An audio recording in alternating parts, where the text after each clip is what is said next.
Antes de empezar con la siguiente serie, que está muy buena también, por cierto, me gustaría empezar con un mensaje que siento que Dios ha estado hablándome desde hace ya varias semanas al respecto. Y usted tiene ahí sus hojitas de notas. Estamos hablando hoy de cómo rechazar o cómo identificar las falsas enseñanzas. Voy a hacer un pequeño preámbulo aquí antes de entrar al tema, porque honestamente desde antes de la pandemia y luego empezó la pandemia y luego vinieron las elecciones aquí y se ha suscitado una cantidad de enseñanzas que no tienen nada que ver con lo que Dios está tratando de hacer. Hablamos de avivamiento y hablamos de cómo nosotros debemos ser una iglesia que buscamos el avivamiento y busquemos al Espíritu Santo y la llenura del Espíritu Santo, pero realmente hay algo todavía más allá. Si usted va a Facebook, si usted va a YouTube, si usted va a todas estas redes sociales, va a encontrarse una cantidad impresionante de gente que dicen que Dios les habló y que tienen la profecía para los últimos tiempos y que tienen la profecía de no sé qué y de no sé cuánto. Hay algunas cosas que tenemos que evaluar para saber si lo que están diciendo es cierto o no es cierto. Así que abróchese el cinturón de seguridad, saque su Biblia, porque los voy a llevar a través de algunas enseñanzas incluso ahorita. Bien, Señor, te damos gracias en esta mañana. Te pedimos, Señor, que tú unjas las palabras que se van a hablar hoy. Te pedimos, Dios, que seas tú y que sea tu Espíritu quien hable, Señor, a través de mí. Que no sea mi carne, que no sea mi mente, que no sea mi voluntad, que no sean mis fuerzas, que no sea mi conocimiento, Señor, pero que sea tu Espíritu Santo hablando a través de mí en esta mañana, Señor, porque queremos escuchar tu voz, queremos escuchar tu Espíritu Santo y queremos ser transmisores puros y perfectos, Señor, para tu Espíritu Santo y lo que Él tiene que hablarnos el día de hoy en el nombre de Jesús. Amén. Vamos a empezar con la palabra que está en Segunda de Pedro. Segunda de Pedro 2, versículos 1 al 3, dice, en Israel también hubo falsos profetas, tal como habrá falsos maestros entre ustedes. Y subrayé ahí tal como habrá falsos maestros entre ustedes. No está diciendo ahí el apóstol Pedro que pasó y ya dejó de pasar. Está diciendo que va a seguir pasando. Y en el día de hoy está todavía ocurriendo y ahorita les voy a dar ejemplos. Ellos le enseñan con mucha astucia herejía destructiva y hasta negarán al Señor, quien los compró. Esto provocará su propia destrucción repentina. Y son palabras muy fuertes. Es por eso que ahorita vamos a hablar de no estar distribuyendo mensajes raros. Habrá muchos que seguirán sus malas enseñanzas y su vergonzosa inmoralidad, y por culpa de estos maestros se hablará mal del camino de la verdad. Llevados por la avaricia, inventarán mentiras ingeniosas para apoderarse del dinero de ustedes. Pero, me encanta esa palabra cuando está hablando de Dios. Pero, ¿qué dice enseguida? Dios los condenó desde hace mucho y su destrucción no tardará en llegar. Dios ya tomó cuidado de ellos.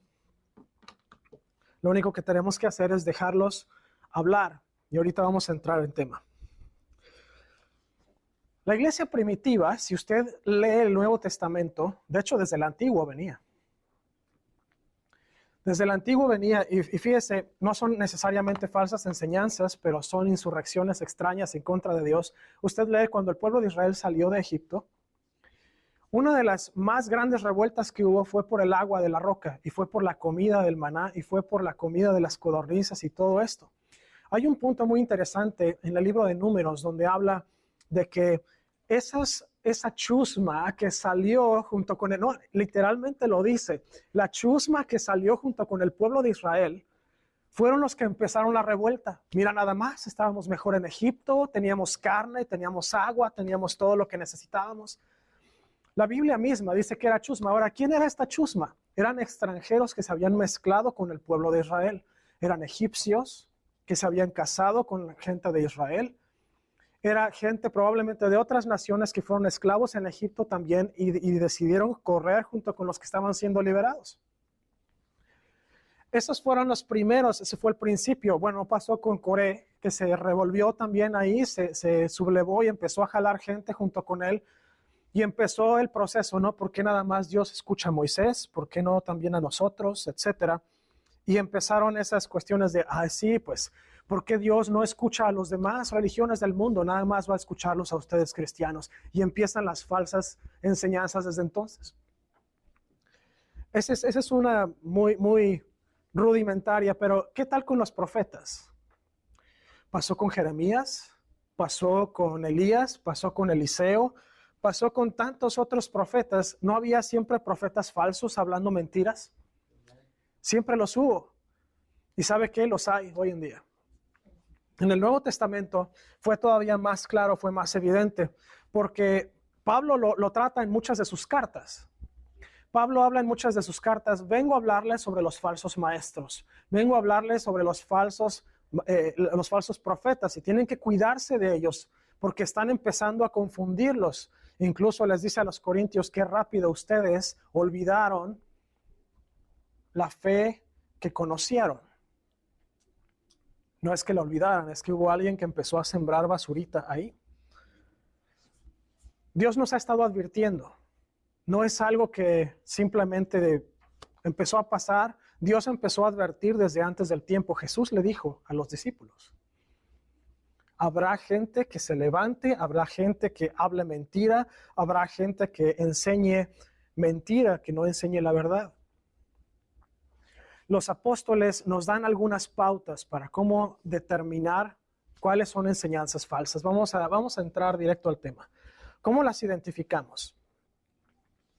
Primero que nada, una enseñanza falsa, en lugar de unir, va a dividir a la iglesia. Lo primero que va a hacer tratar de destruir a la iglesia. ¿Por qué? Hay un principio militar que se llama divide y vencerás. ¿Qué significa? Si tú divides a un ejército, si tú divides a un pueblo, si divides a un territorio, una ciudad, a una alianza, es más fácil derrotarlos cuando están separados. Mucho más fácil. Se la pongo de esta forma. Imagínese un grupo de 10 soldados que están perfectamente entrenados en cuestiones tácticas y militares y todo. Son de los más expertos que pasó. Bueno, no nos vayamos muy lejos, vámonos a Benghazi. Los Navy SEALs perfectamente entrenados, gente altamente capaz. ¿Qué fue lo que pasó? Los dividieron, los separaron, les quitaron a ellos sus refuerzos militares de otros equipos. ¿Y qué pasó? Empezaron a morir muchos de ellos. Si usted toma una iglesia y empieza a crear chismecito aquí, chismecito allá, le habla a la gente de qué tanto rechinan los zapatos del pastor y empieza a hacer todo ese tipo de comentarios, se empieza a dividir la iglesia. Dice Romanos 16, versículos 17 al 18. Dice, mas os ruego, hermanos, que os fijéis en los que causan divisiones y tropiezos en contra de la doctrina que vosotros habéis aprendido y que os apartéis de ellos. Porque tales personas no sirven a nuestro Señor Jesucristo, sino a sus propios vientres, y con suaves palabras y lisonjas engañan a los corazones ingenuos. ¿Qué significa esto? Si alguien viene y les empieza a enseñar, no, hermanos, es que no debemos juntarnos con la iglesia fulana de tal, porque esa iglesia tiene unas cosas bien raras. No, porque el pastor de esa iglesia hace o hizo o pensó o dijo algún día. O muy simple, ¿por qué se dividen las iglesias en Latinoamérica? Yo lo vi en muchas ocasiones. Hay una parábola que canta el pastor Marcos Vidal y dice que los pastores, en lugar de estar enfocados en atraer a la gente al reino de Dios, están tan preocupados por ver quién tiene la mejor casa y el mejor coche. Y están compitiendo entre ellos. ¿Quién tiene la mejor iglesia? ¿Quién tiene la más grande? ¿Quién tiene el mejor equipo de audio? ¿Quién tiene los mejores coches en la puerta de su casa o en la puerta de la iglesia? Así no es como funciona el reino de Dios. Una división tan fácil como eso va a llevar a falsas enseñanzas. No lo pongamos tan difícil, vamos a ponerlo todavía más sencillo. Ay, hermanos, no escuchen las prédicas del hermano Marcos Witt porque algunos de ustedes van a identificar perfectamente bien, pero porque el hermano Marcos Witt le vendió canciones a la iglesia católica. No escuchen su música, no escuchen sus prédicas. El hermano se vendió a la iglesia católica. Hermanos, qué manera tan terrible de destruir un ministerio. Qué manera tan terrible de dividir a la gente del pueblo de Dios unos contra otros. Otra vez, divide y vencerás. Punto número 2, falsas enseñanzas son distorsiones del evangelio. Dice Gálatas, apóstol Pablo a la iglesia en Galacia, dice, capítulo 1, versículo 6 al 10. Estoy horrorizado de que ustedes estén apartándose tan pronto de Dios, quien les llamó a sí mismo por medio de la amorosa misericordia de Cristo. Están siguiendo un evangelio diferente que aparenta ser la buena noticia, pero no lo es en absoluto. Están siendo engañados por los que a propósito distorsionan la verdad acerca de Cristo. Si alguien, ya sea de nosotros o incluso un ángel del cielo, les predica otra buena noticia diferente a la que nosotros les hemos predicado, que le caiga la maldición de Dios. Ouch. Repito lo que ya hemos dicho. Si alguien predica otra buena noticia distinta de la que ustedes han recibido, que esa persona sea maldita. Queda claro que no es mi intención ganarme el favor de la gente, sino el de Dios. Si mi objetivo fuera agradar a la gente, no sería un siervo de Cristo. Y aquí le va, esta es muy sutil y muy sencilla. Hermanos, es que ustedes tienen que hacer todo lo posible por caerle bien al pastor. Usted tiene que vestirse como el pastor diga, usted tiene que hacer lo que el pastor diga. Cuando diga el pastor párese de cabeza, se tiene que parar de cabeza. Esta es una buena noticia que tiene que ver más con un concepto judaizante o fariseico en el que los hombres imponen cosas a los demás que van más allá de la Biblia, cosas que ni ellos pueden cumplir. Esa es muy sutil y es una de las más simples. Y mire, estaba pasando desde la iglesia primitiva. Sigue pasando el día de hoy. Hermano, es que usted no vino a la carne asada que hice. Por eso no voy a la iglesia.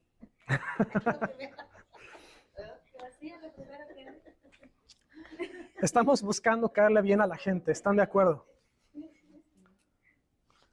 Es que la hermana me invitó a una comida en su casa y no me dejó predicar por 1 hora. Hermana, queda usted excomulgada de la iglesia. No es así, era comida, era pachanga, ¿no? Y aquí le va otra. Va a venir gente que le va a decir algo más o menos parecido a esto. Hermanos, usted no tiene que ver nada con la gente del mundo, porque la gente del mundo están perdidos. Porque la gente del mundo le va a contaminar, hermanos. No tiene nada que ver con ellos. ¿Qué está de mal en esta enseñanza? ¿Cómo los vamos a alcanzar si no vamos a la gente del mundo? ¿Está de acuerdo? Va en contra. Parece estar bien, pero va en contra. Aquí le va otra. Hermano, prepárese. Ya estamos en la gran tribulación. ¿Qué cree que es esto? ¿Qué cree que le dice que ya estamos en la gran tribulación y usted no se fue? Que usted quedó atrás porque su vida espiritual está por la calle de la amargura. ¿Está de acuerdo? Está mal. ¿Y sabe por qué? Porque la palabra dice que Dios no nos va a dejar pasar por cosas que no podamos resistir. La razón por la cual el rapto ocurre antes de la gran tribulación es por los que han sido fieles a Dios, los que han seguido a Dios, los que han cumplido con su labor, nos vamos a ir.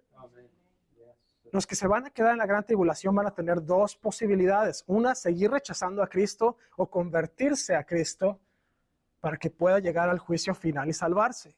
Van a tener todavía una oportunidad más. Pero si usted ha servido a Cristo, hermano, usted no tiene a qué quedarse. A menos que su vida sea nada más de apantallar a la gente ya, ¿no? Soy cristiano, pero usted realmente no hace nada cristiano. Usted probablemente va a tener que caminar esos días para probar que es cristiano.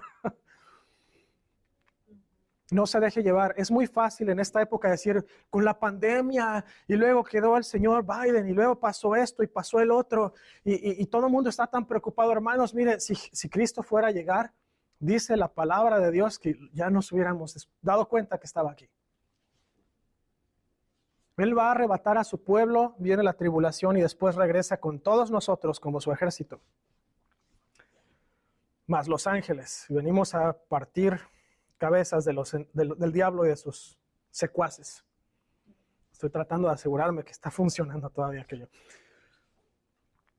Tenga cuidado, esas son falsas enseñanzas que parecen ser de la palabra de Dios y hablan y les van a dar una cantidad impresionante de palabra de la Biblia.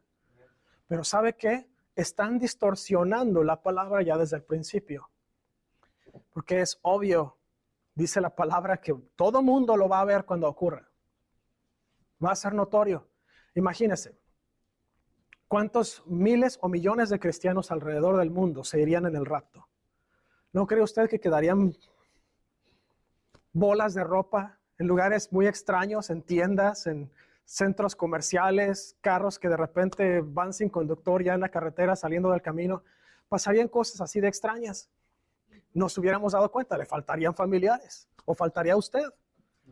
De repente abre los ojos de estar dormido y wow, Señor, wow, hola. ¿No? Es muy obvio. Vamos a la siguiente. 3. Falsas enseñanzas disfrazan mentiras como verdad. Primera de Timoteo 1, 3 al 7 dice: ¿Cómo te rogué que te quedases en Éfeso cuando fui a Macedonia? Para que mandases a algunos que no enseñen diferente doctrina, ni presten atención a fábulas y genealogías interminables. ¿Usted sabe lo que es una fábula? Una fábula es un cuentito en el que utilizan animales o cosas y los utilizan para enseñar una lección a los niños a través de un punto de vista completamente didáctico y entretenido. Hay una que le llaman La zorra y la cigüeña. Y en esa fábula, la cigüeña invita a comer a la zorra y no puede comer la zorra porque la cigüeña come de un frasco largo por su pico largo. Y después, para vengarse, la zorra invita a la cigüeña a comer y le da un plato. Y no puede comer la cigüeña del plato. Y le enseñan a los niños primero que nada, a no discriminar a la otra persona porque es diferente, y la otra a no ser vengativos. Y mucha gente va a utilizar la Biblia como una fábula y va a tratar de enseñarles cosas que no son bíblicas, tratando de utilizar la Biblia como una fundación o una parte de su fábula. Tengan muchísimo cuidado. Otra es que utilizan genealogías. O ya te fijaste que desciendes de fulanito y perenganito y sutanito y aquello y bla, bla, bla, bla, bla. Y empiezan a traerles todo el nopal genealógico y empiezan a sacar gente que usted ni conocía, al punto que usted llega a ser hermano de Jesús.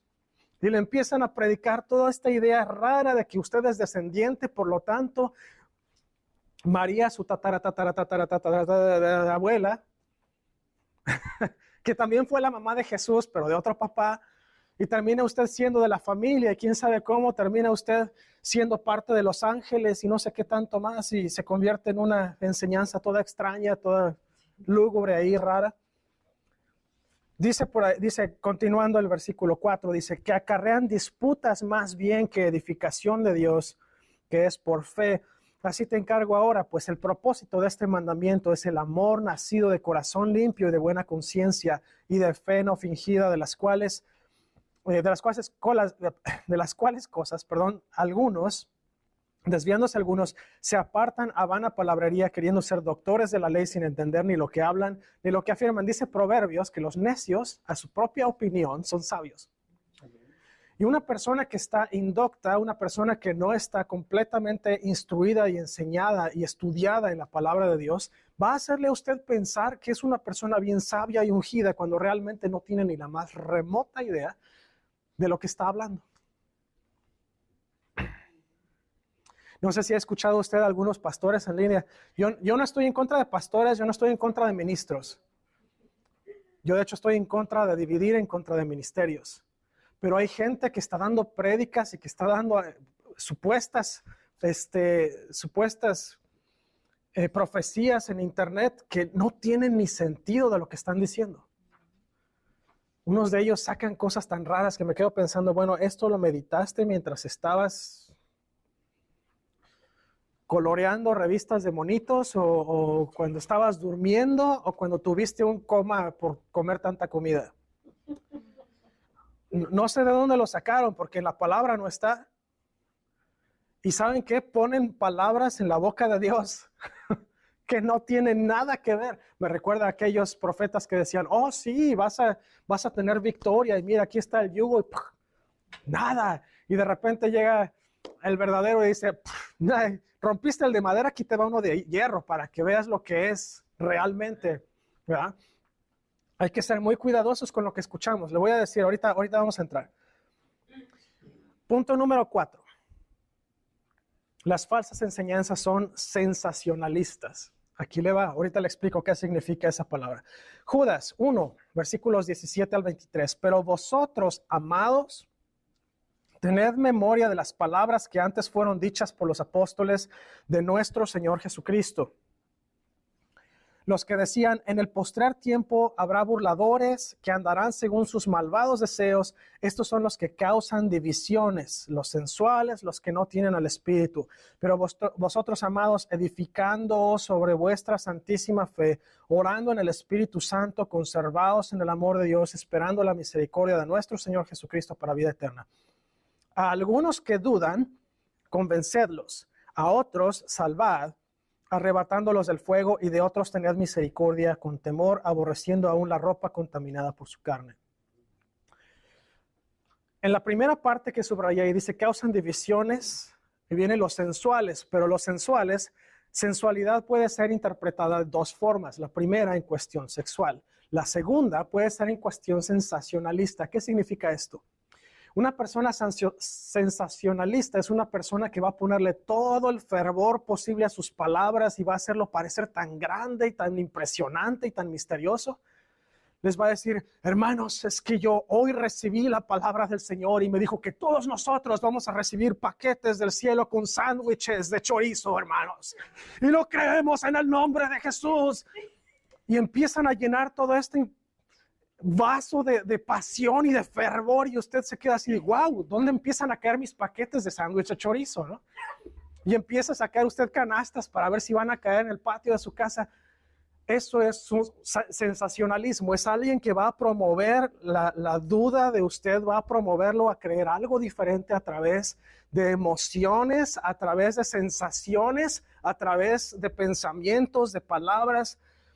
Y va a parecer que es cierto porque están entrando en trance, se les ponen los ojos en blanco y de repente empiezan a sudar oro y se caen. Hermanos, tengan mucho cuidado con ese tipo de cosas. Nada más va a faltar que saquen las canastas con serpientes y escorpiones. Bien, vamos al punto número 2. ¿Cómo sabemos realmente si es algo de parte de Dios o no? Vamos a platicar. El primero es la enseñanza. Haga la pregunta, ¿armoniza con las Escrituras? Si yo leo la Biblia, la enseñanza que me están dando, que estoy recibiendo, ¿realmente está en armonía con las Escrituras? ¿Realmente va con todo lo que dice ahí o no? Si es alguien que le está diciendo, hermanos, es que estamos pasando por la gran tribulación, ¿qué dice? Lea 1 Tesalonicenses 3. Vamos a ser arrebatados en el cielo junto con el Señor. Esa es una esperanza que tenemos nosotros. ¿Para qué? ¿Cómo el Señor podría decir que nos ama y que nos va a prohibir pasar por una prueba que sea más allá de lo que podamos resistir si nosotros no vamos a ser tomados en el cielo con Él? ¿Está de acuerdo? Esa sería una prueba muy difícil de pasar. La siguiente es, ¿la enseñanza glorifica a Cristo? ¿Lo glorifica o no lo glorifica? Hermanos, van a caer paquetes de sándwiches de chorizo del cielo. ¿Glorifica a Cristo? No, no tiene nada que ver con Jesús. Tiene que ver con el hambre que estaba sintiendo el pastor cuando escribió la prédica. La enseñanza anima a otras personas a hacer el bien. Algo que nos pide constantemente la Escritura es que amemos a los demás, que hagamos el bien por la gente. ¿Qué tienen que ver los sándwiches de chorizo con hacer el bien a la gente? Nada. ¿Qué tiene que ver? Si yo le digo, hermano, es que el Señor nos está movilizando a todos comprar armas y prepararnos, porque se va a poner esto muy horrible y el gobierno y X y Y. Eso no va a hacer el bien de nadie. Eso nada más está sembrando temor en usted.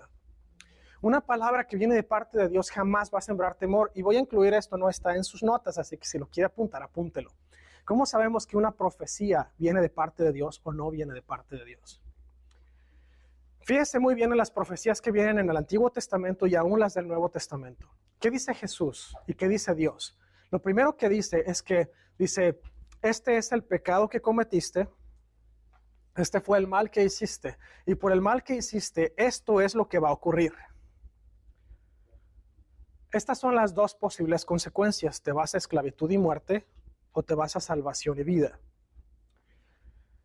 Si tú decides rechazarme y sigues en tus malos caminos y sigues cometiendo el error que estás cometiendo, vas a ir a muerte y esclavitud. Si decides cambiar tus malos caminos y decides regresar a mí, vas a vida y vas a salvación.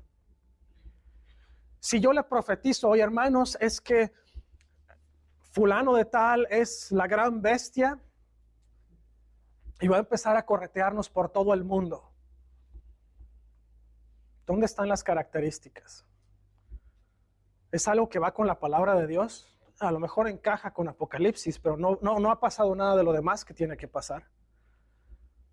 No glorifica a Cristo, nada más le estoy poniendo miedo a usted en su corazón. No armoniza, armoniza con las Escrituras. ¿Cuál era la tercera? ¿Voy a animarlos a hacer algo bueno? No, nada más los estoy animando a ir a las tiendas y atascarse de toda la comida que puedan, porque quién sabe si vamos a poder comprar mañana, porque a todos nos van a poner la vacuna que incluye un chip, que nos van a en la frente y en la mano. ¿Se da cuenta? Y en lugar de hacer bien, vamos a ir a causar un déficit de comida en las tiendas, vamos a causar un montón de problemas a la gente. ¿Hicimos algo bueno? No. ¿Fue palabra de Dios? No. Otro punto importante que no puse ahí. Si la profecía o la enseñanza lo único que hacen es infundir temor en el corazón de usted o de alguien más que lo va a escuchar, eso no viene de Dios. Porque Dios no nos dio un espíritu de temor. Y le voy a decir, hay tantas enseñanzas allá afuera y he escuchado a mucha gente decir esto y he recibido preguntas por varios lugares y me dicen, ¿es cierto que la vacuna es ya la marca de la bestia? Que yo sepa, no te la ponen ni en la frente ni en la mano, para empezar. Sería raro, ¿no? A ver, espérate, déjate, pongo la vacuna. Salgo con mi bolota hasta acá. La cuestión no se trata de infundir temor. No se trata de infundir temor. Ay, hermano, pero es que como ya quedó fulano de tal en el gobierno, ahora sí nos van a corretear. Mire, tienen que pasar muchas cosas para que puedan corretearnos. Si Dios permite que pase todo eso, entonces tenemos que arrepentirnos, bajar a nuestras rodillas, pedirle perdón y pedirle que sane nuestra tierra. Porque entonces es de nosotros la carga. Pero esto no significa que nosotros vamos a correr como pollos sin cabeza por todos lados, buscando a ver a quién le bajamos algo. Y como decía alguien por ahí, es que fíjense en todas las películas que ocurren en 2021, y Yo Soy Leyenda, y El Día Después de Mañana, y esta y la otra. Hermano, ¿nos van a atacar los zombies? No, hermano, no hay zombies. Los zombies son nosotros, no amigos. Y le voy a decir quiénes son los zombies. Sí, los que caminan con el teléfono. Los que van manejando también acá. Esos son los zombies, ¿no? No, le voy a decir dónde está el verdadero ataque zombie. Quédese usted para la tribulación. Sí va a tocar. Ahí sí, y no van a ser zombies como los de las películas. Son otro tipo de zombies medio raros. Si la enseñanza infunde temor, si la enseñanza le lleva a usted a dudar, si la enseñanza le lleva a usted incluso a dudar de la palabra de Dios, eso no sirve. Deséchelo. Esa enseñanza no sirve. Si la respuesta a cualquiera de estas preguntas, de las 3 que puse ahí, las demás que les he dado aparte de estas, es no, con una que sea no, todas las demás se caen. Una enseñanza con una pregunta que sea negativa ya es suficiente para desecharla, porque una enseñanza que viene de parte de Dios va a ser una enseñanza que exalte a Cristo. Una enseñanza que le infunda valor, que le infunda dominio propio, que le infunda el fruto mismo del Espíritu Santo. Va a armonizar con las Escrituras. Va a ser algo que vaya perfectamente con la palabra de Dios. Encaje en los tiempos de la palabra de Dios. Va a ser algo también que va a animar a la demás gente a hacer el bien, además de usted. Va a ser algo que le va a impulsar, algo que le va a estar animando a usted a cumplir la voluntad de Dios, que es llevar la palabra a toda criatura. Vamos a ver los elementos guías para crecer en el Espíritu. Y usted va a decir, hermano, ¿qué tiene que ver esto? Tiene que ver todo, hermano. Crecer en el Espíritu nos va a ayudar a rechazar toda la basura que está viniendo de afuera. Crecer en el Espíritu nos va a ayudar a llenarnos de poder del Espíritu Santo. La presencia del Espíritu Santo en nuestras vidas va a provocar que la vida de Cristo se manifieste en nosotros. A medida que vayamos creciendo nuestra vida y voluntad a la del Espíritu, la viva imagen de Jesús va a ser formada en nosotros para cumplimiento de la palabra de Dios. Punto número 1, ¿qué tenemos que hacer? Lo primero, tenemos que reconocer que a través del sacrificio de Jesús en la cruz, la ley de Dios se cumplió y el dominio del pecado sobre nosotros fue declarado finalizado por Dios. Lo puede ver usted en Romanos 8:14. ¿Qué quiere decir esto? Jesús lo dijo, yo no vine a romper o abolir la ley, yo vine a cumplirla. El cumplimiento perfecto de la ley fue a través de Jesucristo. Fue el único que lo pudo hacer y fue por eso que es el único sacrificio que nos pudo haber salvado a todos. Jesucristo, dice la palabra, venció la muerte, venció el poder del pecado sobre nosotros. ¿Qué quiere decir? Hermano, usted tiene poder para vencer el pecado y la tentación. Debemos estar conscientes de que la presencia de Dios fue puesta en nuestros corazones. Romanos 8:9-11. Mira, hermano, no somos robotitos, no somos zombies. La presencia y la vida de Dios fue puesta en nosotros. ¿Sabe qué significa eso? Lo dice una canción. Quiero ser portador de tu gloria. Somos portadores de tu gloria. Somos portadores de Dios. Somos portadores de su espíritu. Como portadores de Dios y de su espíritu, no podemos caer en un espíritu de temor. No podemos dejarnos vencer por la mentira. Debemos decidir no vivir para la carne. Romanos 8:12-13. Somos portadores de Dios, somos templos del Espíritu Santo. Dice Pablo a los romanos, dice, ofrézcanse como sacrificio vivo a Dios. ¿Qué significa? No nos vamos a dejar llevar por los deseos de la carne.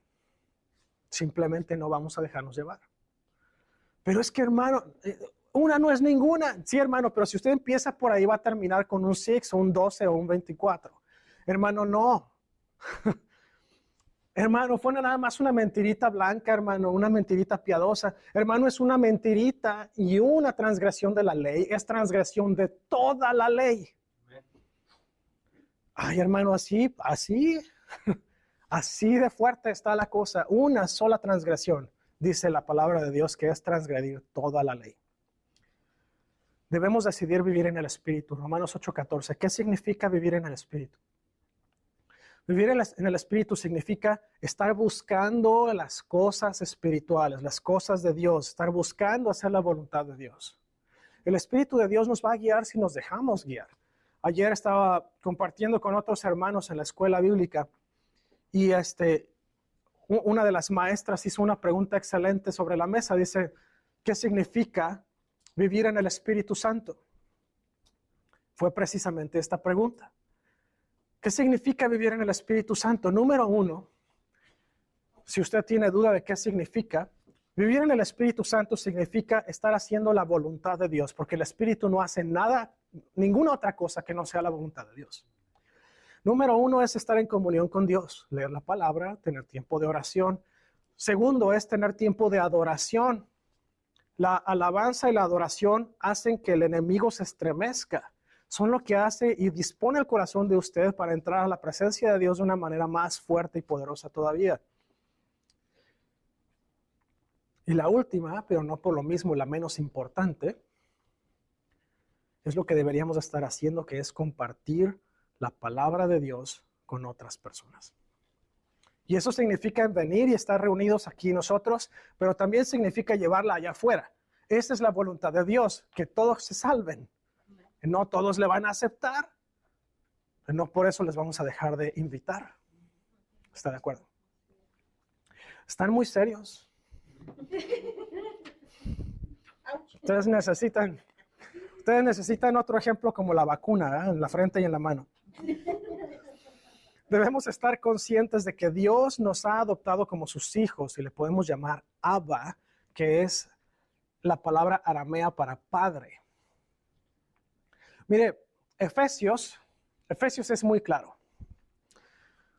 En Efesios nos dice, y también lo dice en Corintios,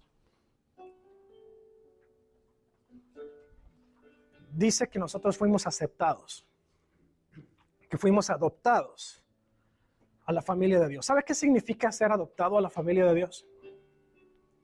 No sé si usted lo ha pensado antes,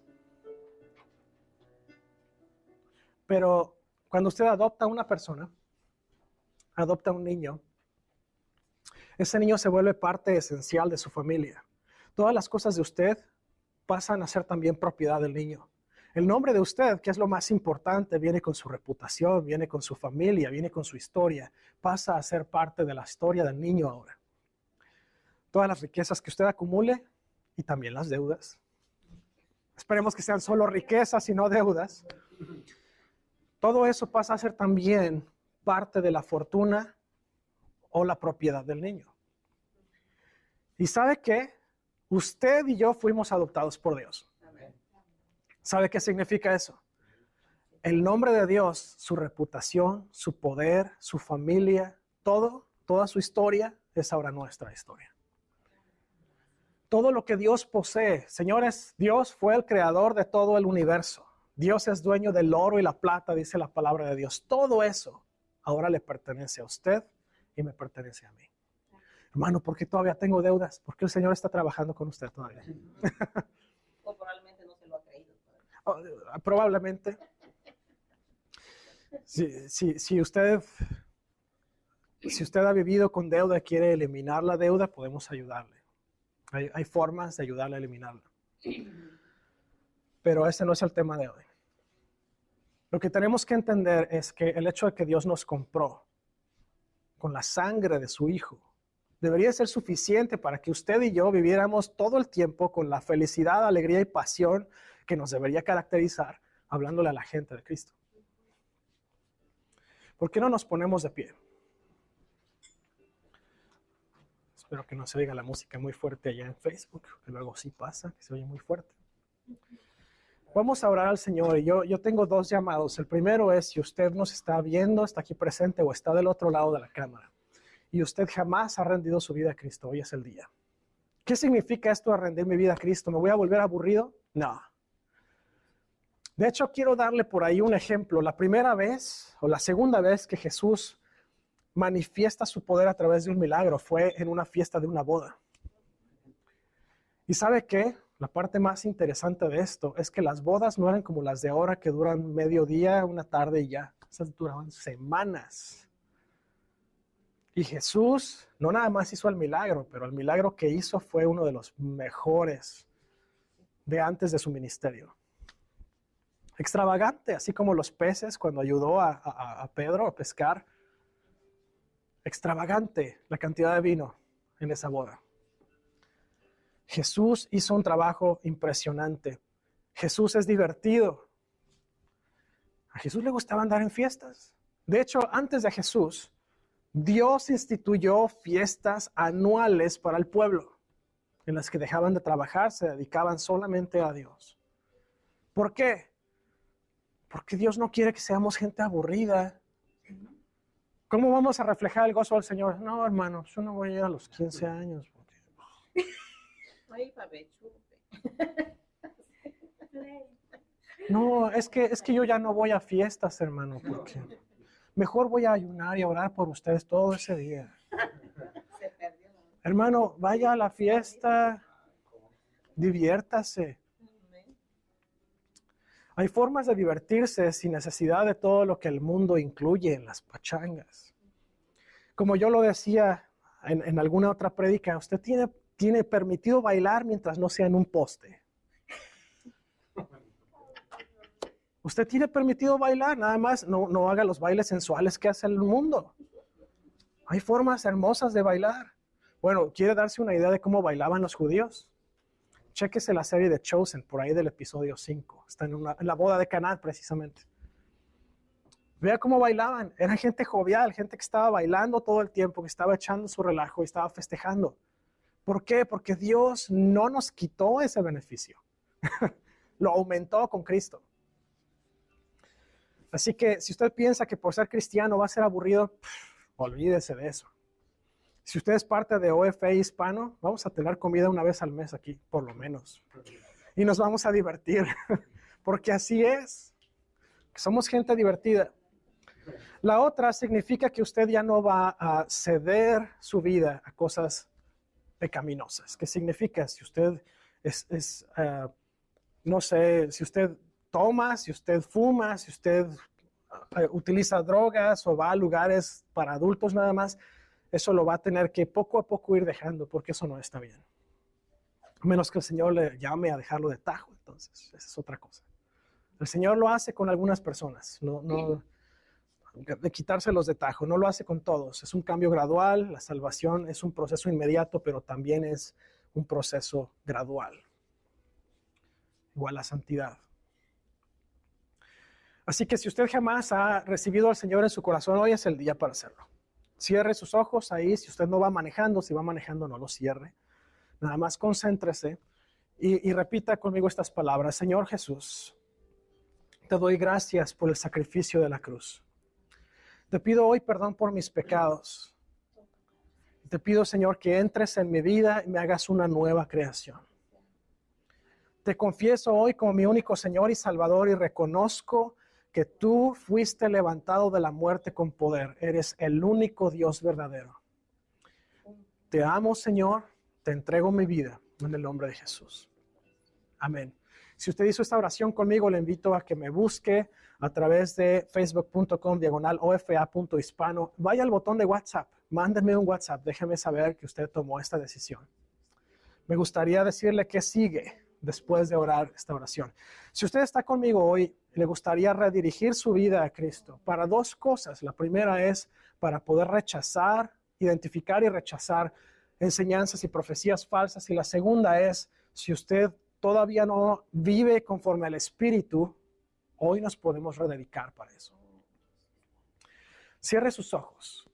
Cierre sus ojos y vamos a orar. Señor, te damos gracias en esta hora por tu palabra. Gracias, Dios, porque tú nos has, Señor, bendecido con palabras, nos has bendecido con ejemplos, nos has bendecido con tu Espíritu Santo, que es el mejor guía y el mejor maestro que pudimos haber recibido jamás. Señor, te damos gracias porque tenemos la opción y la oportunidad de vivir por el Espíritu Santo. Señor, te pido el día de hoy que tú mires nuestros corazones, Señor. Nos entregamos a ti, nos queremos rededicar a ti una vez más para que nuestra vida, Señor, sea conforme al Espíritu Santo y no conforme a nuestras propias fuerzas o a nuestra propia voluntad. Señor, queremos hacer tu voluntad. Señor, queremos cumplir con la misión por la cual nos pusiste en esta tierra. Te pido, Señor, que te muevas en medio de nosotros. Toca los corazones de mis hermanos que están hoy aquí, Señor, en el nombre de Cristo Jesús. Te pido, Dios, que también abras nuestro entendimiento, que tu Espíritu nos ilumine, Señor, para que cuando vengan falsos maestros, que cuando vengan falsas enseñanzas, cuando vengan falsas profecías, podamos identificarlas, Señor, y podamos ponerles un alto antes de que se sigan dispersando. Ayúdanos, Señor, a estar con nuestros oídos, nuestros ojos y nuestros corazones abiertos a recibir tu palabra. Señor, que tu palabra sea lo único que salga de nuestra boca. Que tu palabra sea, Señor, aquello que nosotros llevamos a las otras personas. No nos permitas difundir, Señor, ni esparcir falsas enseñanzas ni falsas profecías. Señor, no queremos caer en la maldición que dice Pedro y en la que dice Pablo. Señor, no queremos caer en la maldición que tú pusiste, aquellos, Señor, que enseñan cosas falsas y cosas en contra de tu palabra, Señor. Queremos nosotros únicamente, Señor, hablar y predicar la palabra, las buenas noticias que son la verdad y la única verdad que es la tuya, Señor, en el nombre de Jesús. Te pido que toques a mis hermanos hoy. Tócame a mí, Señor. Ayúdanos, prepáranos. Danos, Señor, el corazón. Danos la mente de Cristo, Señor. Danos los ojos, la boca de Cristo, Señor, para que podamos nosotros ser un ejemplo de Cristo para la gente en el nombre de Jesús. En el nombre de Jesús. Señor, te pido, Dios, que bendigas a mis hermanos hoy, Señor. Bendice a mis hermanos hoy, Señor. Ponemos en tus manos al pastor Mark Fitzgerald también. Señor, te pedimos que tú termines de sanarlo, Señor, que esa herida que se abrió y se infectó en su espalda, Señor, te pedimos que sea completamente limpiada, que sea completamente restaurada y regenerada en el nombre de Jesús. Te pedimos, Señor, que tú obres tu sanidad divina, Señor, en su cuerpo, que recobre la movilidad en sus piernas y brazos, Señor, que no necesite de una silla de ruedas por el resto de su vida, sino que pueda caminar, que pueda moverse, Señor, con libertad, que pueda levantar sus brazos, sus piernas, que pueda vivir como una persona normal, Señor, que pueda utilizar esa restauración milagrosa, Señor, como testimonio vivo para otras personas. En el nombre de Cristo, Señor, sana su garganta, Señor, que pueda él comer perfectamente bien, que pueda, Señor, pasar, que pueda tragar alimento y agua, Señor, en nombre de Jesús. Restaura, Señor, todo su cuerpo, restaura sus órganos, sus pulmones, su corazón, su hígado, sus riñones. Señor, que sea alguien que crezca, Señor, en su fe y en su fortaleza en ti, Señor, y que sea un ejemplo perfecto para la gente que está pasando por lo mismo, en el nombre de Jesús. Que el mundo, Señor, y que la gente puedan ver que tú obras, Señor, a tu pueblo. En el nombre de Cristo. En el nombre de Cristo, Señor. Bendice a mis hermanos. Bendice, Señor, también a la hermana Irma, a su familia, Señor. Pido que traiga sanidad total en casa, Señor. Que las levantes, Señor. Rechazamos toda enfermedad. Rechazamos todo virus en el nombre de Jesús. Gracias, Señor. Gracias. Bendice a mis hermanos, Señor, donde quiera que vayan. Bendice su casa, sus finanzas, su salud, Señor, su familia, su trabajo. Llénale, Señor, de toda bendición de lo alto, Señor. Te pido que tú te manifiestes poderosamente en ellos, que tu espíritu se derrame en ellos y les sature cada día para que puedan vivir, Señor, en el espíritu como es, Señor, tu voluntad en el nombre de Jesús. Gracias, Señor. Amén. Y que el Señor le bendiga y le guarde, que el Señor le bendiga en su entrar y en su salir, en su acostar y su levantar, que el Señor haga resplandecer su rostro sobre usted y que le dé paz. Dios le bendiga, nos vemos por acá el miércoles a las 7 y el único anuncio que tengo es de este miércoles en 8 vamos a tener una reunión para planear cómo vamos a funcionar con respecto al evangelismo. Estuve en charlas con algunos pastores y tengo algunas muy buenas ideas. Así que este miércoles vamos a seguir con el libro de la 2.7. El siguiente miércoles vamos a empezar la planeación. Gracias por acompañarnos. A los que están en línea también, Dios les bendiga. Nos vemos por acá el miércoles.